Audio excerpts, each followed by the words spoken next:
Sizler köpten kütkön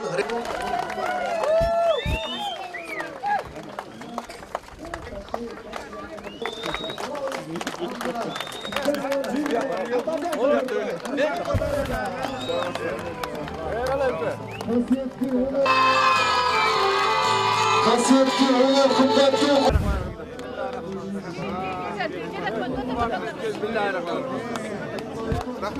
oğlum yukarıdan bizim yukarıdan sağ olsun. Ne güzel. Gençlerimizden çık.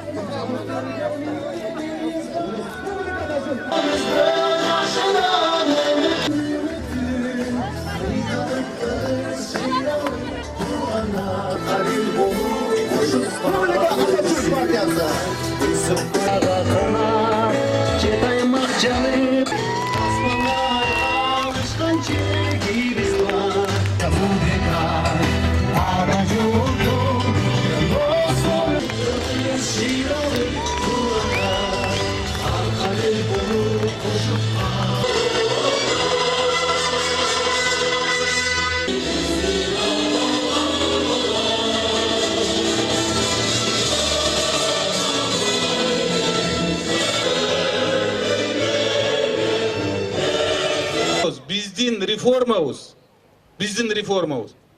Бул ушу программага ишеңиздер деп сурандык. 4 октябрда ойлоп, жүрөгү менен, акылы менен мелибиз бар болгон үчүн чиновниктер бар. Саясий олуттуу реформа жасашыбыз керек деп атабыз.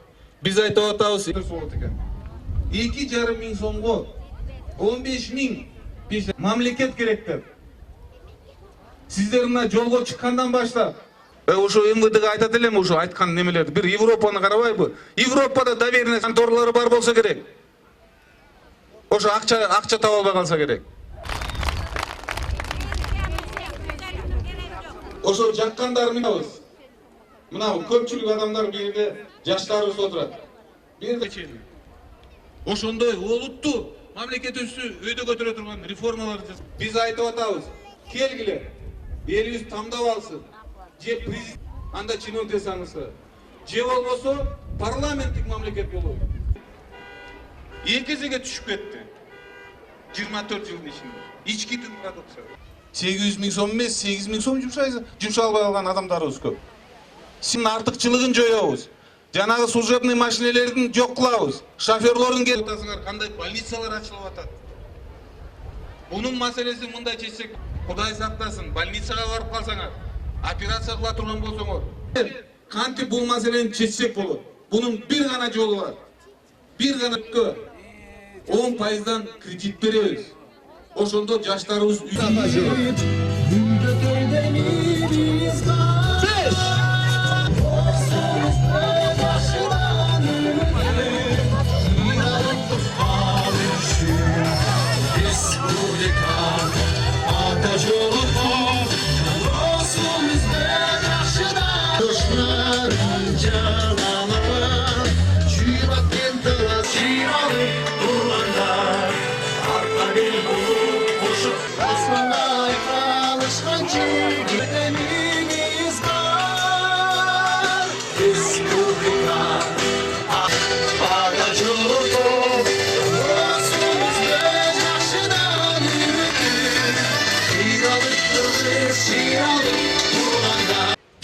жүрдөн бери сүйлөп жүрө бербей нары бери деп. Келгиле темир жолду курайык бияка.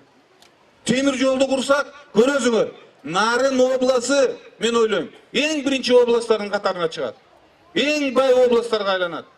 Себеп дегенде ушу темир жол аркылуу, Кудай буйрса, бардыгыңарга жакшы мүмкүнчүлүк түзүлөт элим. Жумуш орунду көрөсүңөр ошондо. Биз мынакей сүйлөп атабыз темир жол боюнча.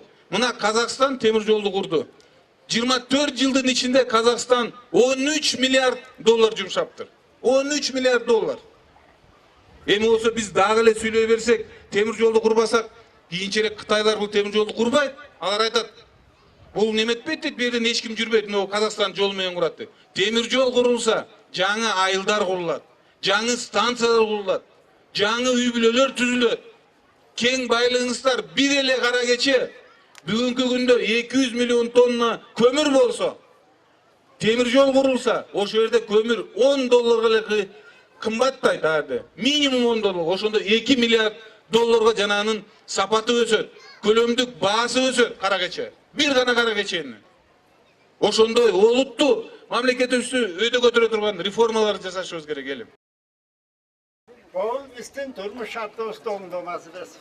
Мұны күмәнді, мұны республика партиясы көп сөз, боқ сөз дейді. Бағы құр сөз, құрсақ тоғыспайды деген кеп бар. Ұғып атамыз, көріп атамыз басқа партияларды.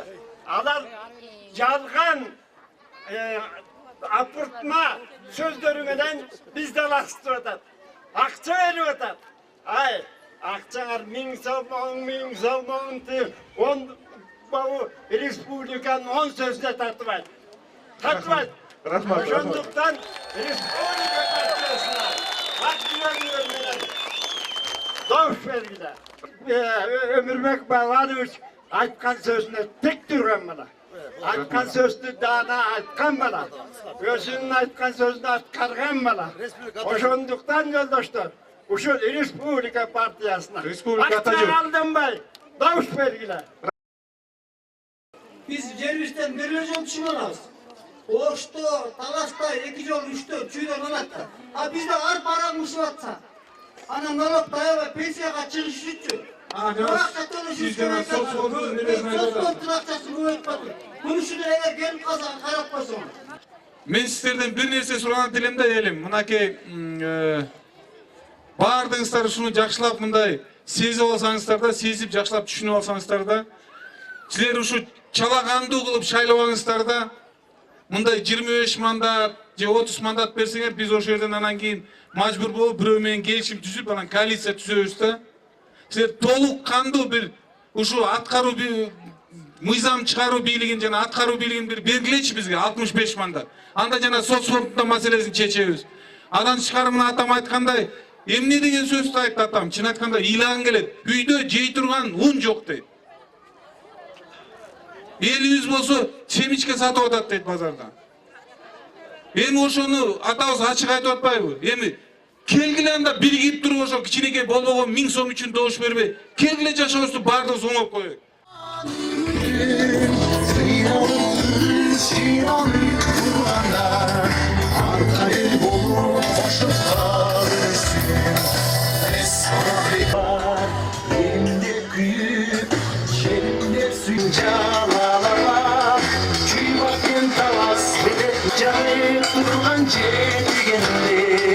Aralap küçük kızgacıldız bolup bekleyenler Ağaç oldum çiğalık olanlar Arkadır bolup koşup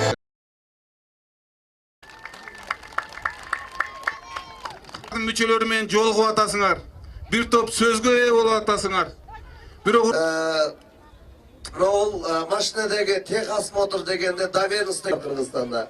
Андан сырткары датка кемин өзүңүздөр билесиздер. Биз болсо премьер болуп иштеп атып сүйлөшүп айткам. Кел, ошол оборудованияны бекер мамлекетке жазат. Бүгүн эч бир адам паспорт маселесин көтөрбөйт. Эмне себептен? Шаар жеринде, ар бир райондо, Кудай буйрса кийинчерээк айыл өкмөтүндө районго жүгүрбөй, айыл өкмөттөн алмаксыңар. Тилекке каршы мен кеткенден текшерүүчү адам чыгып келет. Ал сигнал интернет аркылуу Бишкекке кетет. Ошкул кнопка басылып атат деп изилдөөнү башталат. Ошол жерде коррупция же бюрократ буйрса, мынакей парламентке элибиз толук кандуу 65 мандат алып берсе, баардыгы көчүрүшү мүмкүн биздин программаны. Бирок аны жасай турган адамдар жасайбы муну. Туура. Жаңы чыгып аткан партия бирөө бизден көчүрүп алыптыр. Алар көчүргөндө түрдө биз болсо башкалар менен коалиция түзөбүз. Коалиция түзгөндө түзгөн ар бир региондо чогулуп атат. Ар бир региондо чогулуп атат. Биз каналарды ачасыңар, урматтуу жаштарым. Үй бүлө түзөсүңөр. Ошондо силер болсо атабыз, Кудай буйрса. Биз бийликке келсек, региондорго, Нарынга, Нарын районуна ким ишкана ачам десе, үй куруу үй керекпи? Бул адамдын биринчи партия. Жаңы чыккан партиянын мен атын айтпай эле коеюн. Себеп дегенде болуп кеткен. сөз кылып келебиз да Кыргызстанда. Ишке өтө албайбыз. Мына элибиз болсо больницага барганда бир урматтуу эл макул болбой. Макул болбой. Мен сиздерге шарт түзүп берем. Буйруса Кудай кааласа, силер колдоп берсеңер, биз сөзсүз түрдө түштүгүбүз менен министрлерди сиздер атын жаттаганча эле алмашып башка бир бүгүнкү жоопкерсиздикке алып келген бул конституция.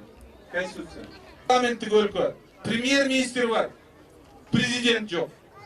Биз алар бир жылда экеле жолу жыйналат. Жашоочулары, тургундары сабырдуу болуп, митингке да, башка жерлерге дагы ушундай бир күч менен министрлигинде иштеп, силердин кулуңар болом. Көп нерсе аласыздар, урматтуу туугандар. Биринчиден мен дагы аябай ыраазымын ушинтип. Рахмат, жалпыңыздарга рахмат. Республика Ата-Журт партиясына добушуңарды берип койсоң, Бабанов программаны айтып берди. Ошо болот. Коалициядан чыгып кетишкен. Мына ошодон бери эмне себептен Бабановду кетирип бердиңер деп. Мына жакында премьер-министр кылып Сариев. Баарыбыз билебиз, жеринен биз Союздан калган тарыхый элбиз. Мына биз Союздан келатканда бизде 5 деген баарыбыздын жүрөгүбүздү жылытканба. Баарыбыз 5 деген эмнекенин жакшы түшүнөбүз. Союздан кийинки калган мамлекеттер. Мына бүгүн Кудай дагы бизге 5 номерди берип турат. Кудайым буйрса, биз элибизди жакшы астыга сүрүп 5ке элибиз үчүн кызмат кылабыз. Kumtörge Mavrakine beni ısık gözlükler cengizlik alvatacak. Alemi kumtörcün suusu usunlarınga kuyat bütün. Al ısık gözlükler hiçbir demesi yok. Ha bizge hiç kanday ılgota yok böyle. Buna narın suka degen muz toğup öz büyükte kattap Türkiye sapten muz toğmaya kaldı. Bu narın ürününün geleceği torunesi böyle. Uşuğa ılgota eski alsanız saylanıp kalsanız. Kumtor маселесин мынакей мен премьер-министр болуп турган кезинде мен ошо жанагы 16.000 гектар жерди Бакиев бийликте турган кезинде ошону тиги Канадага өтүшпеген 16.000 гектар 16.000 гектар ойлонсоңор 16.000 гектар ошону тиги Кумторго өтүшпөр мен ошону премьер-министр болуп турган кезинде ошо токтомду жокко чыгарып мамлекетке алып бердим. Экинчиси мен комиссия түздүм. Жанагы аны Темир Аргынбаев жетектеген. Анан кийин мен ошо Кумтөр маселесин чечип коет деп мени ошо жумуштан кетиришип берди. Bir жылдын ичинде жумуштан кетпесе мен сөз Кумтөр чечпекмин. Кумтөрдүн бир гана жолу бар чече турган. Бир гана жолу бар. Биз баягы 2004-жылы келишим түзүлгөн Акаевдин заманында. Ошондо биздики 67% болчу, Канадалардыкы 33 болчу. Алар тиги Сентерге барып тескеринче кылды. Биздики 35 болду, алардыкы 65 болду. Ошо келишимде каралган маселелер, алар берген убадалар аткарылган жок. Ошон үчүн биз аларга коюшубуз керек. Убакытты кыскартып туруп, 3 айдын ичинде же 51%-ын Кыргызстанга өткүзүп бересиң, же болбосо биз аны улутташтырышыбыз керек элим. Улутташтырышыбыз керек. Ошондо гана чечилет Кумтөр. Ошондо жана атабыз айткан экология маселеси да чечилет.